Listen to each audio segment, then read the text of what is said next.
Today we're going to talk about wedding traditions and specifically the origins of some of our most common wedding traditions. If you've ever gone to a wedding and if you've ever looked around, you'll notice that it's not an ordinary day at all. People are dressed different, people act different, there's traditions, there's ceremonies, there's a lot of customs that are observed that day that we just don't ever see except for on weddings. And here's a perfect opportunity from a sociological standpoint to look and say, why are people acting the way that they are?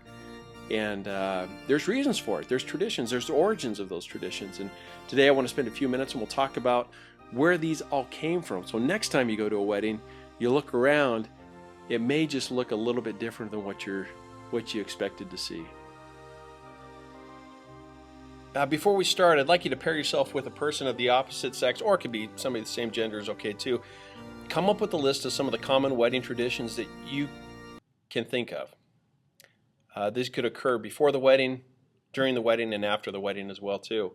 Put a star by those that you think are most meaningful. Now to you, I want you to personalize this. Which ones, if you had to choose a wedding ceremony, would you want to include in your ceremony?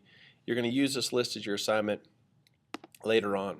The first one, and we talk about this quite frequently, it's called tying the knot or getting hitched. I mean, it's two very common phrases in our culture, our shared Western culture. Tying the knot or getting hitched. This actually comes from the Renaissance ceremony called hand fasting. Now, hand fasting is still done today in some ceremonies. The definition of hand fasting is to make a contract of marriage between the parties by the joining of hands. Now, if you notice from the picture that's here, they are joining hands, but they're actually in a figure eight. This symbolizes eternity or everlasting love. It's kind of a nice little concept. Today, though, this would be called the engagement period. It wouldn't actually be, originally anyway, it wasn't part of the wedding ceremony itself. It was to symbolize that you were going to be engaged, so there would be this period of time when you're engaged before being married. Anyway, that's tying the knot, getting hitched. Bridal showers, I don't know, women seem to absolutely love these things. I'm making some generalizations there. Never been to one myself. This originated in Holland, one of my favorite countries. If the father didn't approve of the groom, he wouldn't provide a dowry. Now, a dowry used to be what a father would pay the groom to be to basically take his daughter, to take her as a wife. And the more that you valued your daughter, the bigger the dowry would be, or payment, and it could be money, it could be animals, it could be land, anything of value. Now, if the father didn't approve, there would be no dowry, so she wouldn't be that appealing to a groom-to-be. So the friends of the bride would get together. They would hold a party and shower her with gifts. Now, these gifts would be used as a dowry to make her more attractive to a groom, and then she could marry who she wanted to. Bridesmaids, you got to love this. From the picture here, it looks like they all have very similar dresses. Now, this used to be the case. Now, today, many times the bride will wear a kind of a contrasting color, but originally, they did dress the same as the bride, and there was, for them, a very practical reason for this. Keep in mind that for much of human history, humans have been very, very superstitious. And the bridesmaids' dresses, the idea behind these originally was to try to look the same as the bride, because a concern was that the evil spirits would attack the bride. And so if these bridesmaids, they could be kind of like protectors, I guess, of the bride. And so they could provide a distraction. The evil spirit wouldn't know who the bride was and maybe infect one of the other girls instead of the bride. The best man, look at these guys, look so sharp. Now, best man, that's really kind of considered an honor in today. The original purpose was a little bit different. It was still an honor, but essentially they were a bodyguard for the groom. Women were often kidnapped for marriage. It wasn't a voluntary thing that we think of today, that two people get together and they say they want to get married and they take their wedding vows. Especially in Germanic traditions, from the German tribes, women were often captured, they were kidnapped, and they were then married to the groom. The best man's main responsibility was to go stand between the groom and the crowd. That way, if the bride's family came in and they wanted to attack the groom, the best man was there and he could help protect the groom.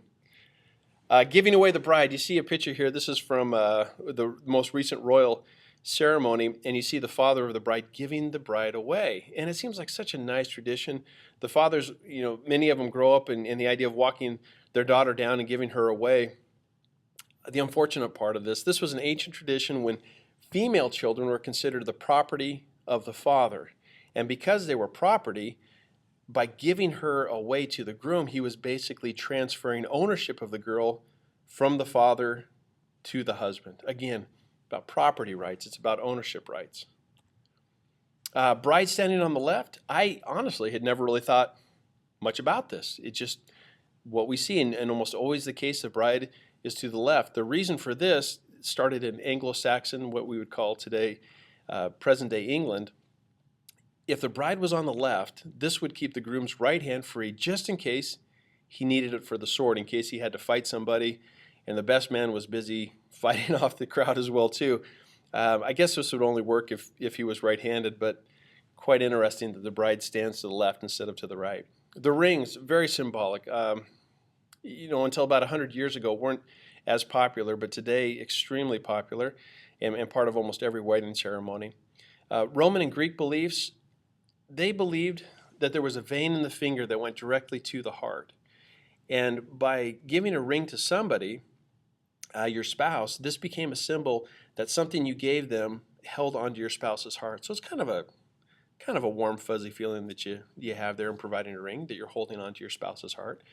Originally, the the ring finger was on the index finger. Now today in our culture, American culture, it traditionally is on the left hand, and it's on the finger that's closest to the pinky. That didn't used to be the case. It used to be the index finger, which is the finger closest to the thumb. In parts of Europe today, the ring finger is actually on the right hand instead of the left hand. So in different cultures, the ring is worn in different areas. Veils. This comes back to a Roman custom, and this one's kind of a little bit creepy. The bride would wear a body-length veil that was later used as her burial shroud, something that she was buried in and that would cover her dead body. In arranged marriages, this is kind of a little bit creepy too. But in arranged marriages, the groom was not allowed to see the bride until after he said, "I do." Then the marriage was official, and it was too late to back out. The veil was lifted, and it was kind of like a surprise package. You don't know exactly what you're going to get until the veil's lifted, but you kind of took a risk. Now you may kiss the bride. This is some of our favorite parts of the wedding, is after the ceremony is done and who's ever officiating pronounces that they are legally husband and wife, they say, "Now you may kiss the bride." This goes back to Roman tradition. And a kiss in Roman tradition was legally binding. It was something that they took very seriously. It was like today, probably the closest connection we have is if you sign your name on a contract, if you take out a car loan, or if you take out a house loan, or if you enter some sort of a contract and you sign your name, that is legally binding. In Roman tradition, a kiss was legally binding. Maybe not quite as romantic as you might have thought that the kiss at the end of a ceremony should be. The garter, as you see here from an old picture, this is probably from the late 40s, maybe early 50s. Some people chosen, this is kind of creepy here, would follow the couple to the wedding chamber to witness the consummation of the marriage. Basically, if you don't know what consummation of the marriage is, you need to talk to your parents about that one. The bride's garter would then be taken as proof that the marriage indeed was consummated, it is valid, and whoever had the garter would show it off, and it would be proof to everybody outside the building that, yes, consummation had happened. Today, it's tradition that the groom will take the garter off and toss it to the crowd as proof as the marriage will be consummated at a future time. The bridal bouquet. Before the use of flowers, in the bridal bouquet, as you see from a picture here, brides would often use bunches of garlic and herbs and grains, and the idea was these herbs and grains would drive away evil spirits as they walked down the aisle. I can't imagine that they would smell that well, but it's changed today. Flowers are later replaced, and these symbolize for many people fertility and everlasting love. But the bridal bouquet is a staple of almost every wedding ceremony. The wedding cake, what a beautiful cake that you see right here. The tiers actually mean things as well too. We don't need to talk about that, but originally the wedding cake was thrown at the bride, and that may not sound like a very polite thing, but this was a Roman fertility tradition. Basically, the Romans had looked at wheat and barley, and they considered those signs of fertility, and if you look at it from their standpoint, when wheat and barley came in, that was considered a sign of life. That was something that would sustain life, and it gave off life in every season, just as you hope that maybe a female would be able to reproduce life as well too. Cakes were then made from these grains and then showered on the couple, or at least the bride. So it wasn't considered a sign of insult. It was actually considered a sign, I guess, of good luck, and hopefully you will have fertility in your future. The bride and groom running out of the chapel. This is, I mean, look at the happy faces. They're getting out of the chapel. Woohoo! You know, the ceremony's over. This comes from a Germanic tradition, not so romantic, because this is somewhat of a kidnapping in some of the Germanic traditions that we talked about, where the wife would be kidnapped. After the ceremony was over, the groom was in a hurry. Let's get out of here. We're going to whisk the bride away before her family can come and save her. So again, maybe not such romantic origins of a real common tradition today. And of course, the best man was also there to help the groom escape from the angry mob that might be there. Throwing rice. This is a real common thing. We use birdseed today, or rice, just something at the couple. I've often wondered about this. Where did that ever come from? This does date back to the Roman times, where rice, birdseed, breadcrumbs, wheat, and other grains could also symbolize the idea of, again, of fertility. Shoes tied to the car. Doesn't make any sense. It's kind of a cool thing. I've done it before, but I had no idea why. In Rome, though, the father gave the bride's shoes to the groom, and this was to symbolize a transfer of authority. Again, of property. Now you have authority over your bride, or my daughter. Shoes were later then thrown at the bride and the groom, probably not directly at them, but maybe in the vehicle or the carriage that they were leaving. And this, I think, was later, from what I've been able to determine, was later, shoes has a tendency to hit you, so let's just tie them, and this again will symbolize transfer of authority and, of course, fertility and good luck. Now, carrying the bride over the threshold, what a great wedding tradition, right? The first night that you're together, you carry the bride over the threshold. Some cases because the bride needed to appear to be reluctant to consummate the marriage. You didn't want the bride to be too excited about the wedding night, and so it had to appear that the groom was carrying her in, maybe sometimes against her will, or at least reluctantly, to maintain her her image, I guess, if you will. There's also another explanation, that there was fear from evil spirits that the bride's family would follow her into the house.